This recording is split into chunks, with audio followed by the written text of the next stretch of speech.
ఒకసారి విశ్వామిత్ర మహర్షి దశరథుని వద్దకు వచ్చి రామలక్ష్మణులను తనతో పంపమని చెప్పి తనతో తీసుకువెళ్లి వారిని ఎన్నో అస్త్రశస్త్రాల విద్యా రహస్యాలను బోధించారు.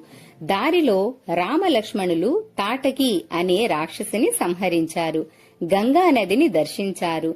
రాముడి పాదములు సోకి అహల్యకు శాప విమోచనం కలిగింది. రామలక్ష్మణుల రక్షణలో ఋషులందరి యాగములు జయప్రదంగా జరిగాయి. మారీచుడు, సుబాహు వంటి రాక్షస గణములు దండింపబడ్డారు. తిరుగుదారిలో వారు జనకుని రాజధాని అయిన మిథిలా నగరం చేరి అక్కడ సీతా స్వయంవరంలో శ్రీరాముడు శివుని ఇల్లు విరిచి సీతకు వరుడై సీతారాములు, ఊర్మిళ లక్ష్మణులు, మాండవి భరతులు, శృతకీర్తి శత్రుఘ్నుల వివాహం కనుల పండుగగా జరిగింది. శివుడి విల్లు విరిచిన తరువాత శ్రీరామునికి ఎదురించిన